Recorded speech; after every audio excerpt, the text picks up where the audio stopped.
Corinthians está... opa, peraí, deixa eu ver aqui, ó, tá certo. O Corinthians está a 6 pontos do 10º colocado, que é o Vasco da Gama, que tem 27. E o Vasco só tem um jogo a menos, é isso? Cadê? Um jogo a menos que o Corinthians, né? O Vasco tem 21, o Corinthians tem 22.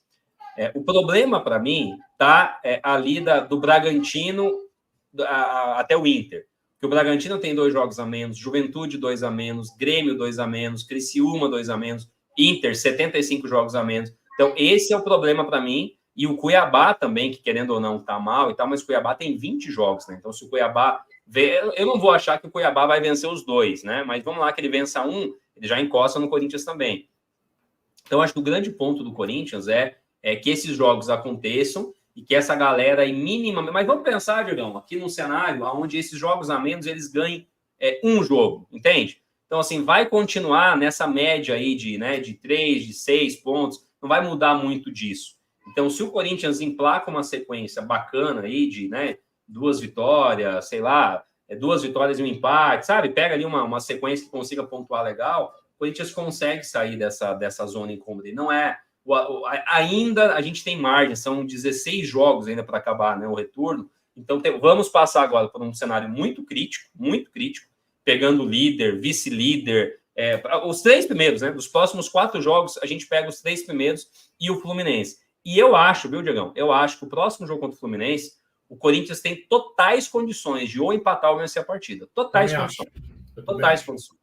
Então, assim, inclusive seria muito bom para poder segurar o Fluminense, né? O Corinthians desgarra ali, segura o Fluminense, e aí vai se preocupar com os 3 primeiros colocados ali, que vão ser jogos duríssimos, mas, cara, Corinthians jogando como jogou contra o Atlético Mineiro, como contra a Bahia, por exemplo, fechadinho, jogando contra-ataque, eu acredito muito que vai ter condições. Thales Magno já vai estar mais entrosado, vai ser um jogador que vai nos ajudar. É possível, não sei, que daqui a pouco chegue mais um reforço, porque os reforços têm chegado assim, né, Diogão? O cara chega apresentado na quarta e joga no domingo, pela necessidade. Então, isso diz muito, né? Isso diz muito, né? Diz muito, exatamente. O Thales Magno ontem entrar antes do Wesley, né? Diz muito. Então... Sim. E aliás, né, outra dose de otimismo que eu tenho para vender é a seguinte. Por outro lado, já não tem nenhum time sobrando no campeonato. Sabe? Você pega aí um Botafogo líder do campeonato, perdeu para o Juventude. É isso aí. Então, assim, vamos lá, mais uma vez. Não querer enxergar a realidade. A situação do Corinthians ela é complicada, sim. Sim, ela é preocupante. A gente está olhando o copo meio cheio, tá, gente? Tá? Se for olhar o copo meio mas, vazio, assim, por outro lado, o que eu vi o Corinthians duelando contra o Galo? Só você pegar os últimos jogos do Corinthians longe de Itaquera. Vitória contra o Bahia, uma boa vitória, contra um ótimo Bahia.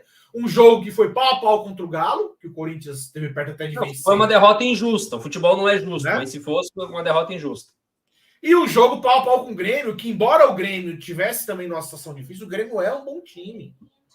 O Grêmio é um dos times que está disputando a Libertadores. O Grêmio é um bom time. Tá mal no campeonato, circunstâncias aí, mas é um bom time. Então, como é que foi o Corinthians nesses 3 jogos fora? Para mim, o Corinthians foi muito bem. Né? Se você traduzir em pontos, são 4 pontos de 9. Coisa que o Corinthians está conseguindo fazer em casa. Então, assim, nesse sentido que eu tento vender uma dose aí de otimismo. Outra coisa. É verdade, o torcedor não deixa de ter a sua razão de dizer não tá ganhando de Juventude e em casa, não vai ganhar de quem? Tem uma lógica nesse pensamento, mas ao mesmo tempo já está mais do que provado que futebol não tem lógica, sabe? Tem uma lógica, mas futebol não tem lógica, então... Exatamente. Então, porque se for pensar assim, Jardel, você já poderia fechar as portas depois do jogo de Juventude. Não vai ganhar de ninguém, né? E assim, a gente já viu que o futebol ele não é assim. Ele não é assim, né? O Botafogo, vou traçar um paralelo, tá? Embora o Botafogo não tenha sido campeão ainda, e lógico que não, e tudo leva a crer que vai ser uma briga dura. Ó, só fazer uma correção aqui com o Ítalo, tá? Ítalo, 4 pontos de 9 não é suficiente, cara. Se o Corinthians ganhar 4 pontos de 9 até o final do campeonato, ele escapa, tá? É quase 50% de aproveitamento. A gente pode até fazer um cálculo aqui. E detalhe, eu falei 4 de 9 fora de casa. E 4 pontos de 9 para um time que está brigando para não cair fora de casa é muito bom. É muita coisa, é muita coisa. Só para fazer esse adendo aí, tá, Ítalo? Não sei se também se tem algum ruído aí sobre o que eu falei e o que você entendeu, mas qualquer coisa, manda uma outra mensagem. Então, assim, Jardel, eu vejo o campeonato muito equilibrado e, por exemplo, que eu ia falar do Botafogo. Depois da pipocada do Botafogo, ano passado, o que é comum dizer? Ih, Botafogo já era. Tá brigando de novo. Tá brigando de novo. Então, assim, repito, eu entendo o pessimismo. A gente já tem falado aqui sobre um assunto que me incomoda um pouco. É você ver tudo que o Corinthians tem passado ultimamente, é uma carga emocional muito pesada para o torcedor. Muitas vezes eu, Jardelzinho, que tenta passar um pouco disso que nós estamos sentindo. E olha que eu tenho total liberdade para falar pelo Jardel que nos consideramos aí torcedores um pouco mais, né, realistas. Não são torcedores melhores, não, tá? Torcedor um pouco mais pé no chão. O ano passado mesmo, quando a maioria estava ali preocupada em dizer, calma, eu trouxe alguns cálculos matemáticos que mostravam que a situação do Corinthians não era tão perigosa assim, né? Embora tivesse ali alguns pontos de atenção. Então, nós somos torcedores um pouco mais pé no chão, mas estamos preocupados.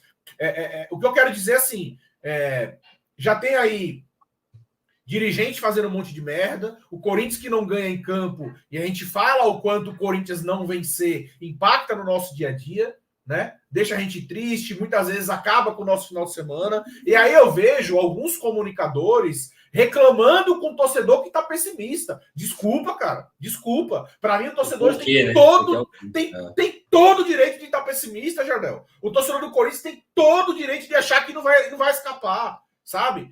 Ficar vendendo esse falso otimismo, essa falsa fidelidade que tem que acreditar até o final. A resposta é dentro do campo. O apoio no estádio não está faltando e não vai faltar. Exatamente. Ponto. Não vai faltar. Agora, o Corinthians dando vexame atrás de vexame. O Corinthians pega um Juventude que não ganha com 2 jogadores a mais e o torcedor, pelo menos, não poder colocar para fora o seu pessimismo, a sua chateação, a sua frustração, porque vai ter gente cagando regra de falar que isso aí não é corintiano, não. Eu acredito até o final. Aí desliga a câmera e fica chorando. Isso não existe, cara. Não vamos tirar o único direito que o torcedor tem hoje, que é desabafar. O torcedor que fala assim, eu não acredito que vai escapar, ele não é mais e nem menos torcedor do que ninguém. E muitas vezes ele só tá colocando esse sentimento para fora, sabe? Nada muda que ele vá assistir, que ele vá torcer, que ele vá sofrer. Então, me perdoe aí quem tá vendendo essa ideia de que o torcedor de verdade, isso é a maior balela do mundo. Deixe que cada um torça e sinta esse momento que não é de hoje. O corintiano hoje ele tá magoado, não é de hoje, não. É de um time que o ano passado já lutou para não cair. É de um time que em 2018 lutou para não cair. É um time que... Essa ferida parece que não cicatriza, né, cara? Impressionante. Entendeu? Então, assim, deixe que pelo menos o torcedor sofra em paz. É só esse recado que eu queria passar, né,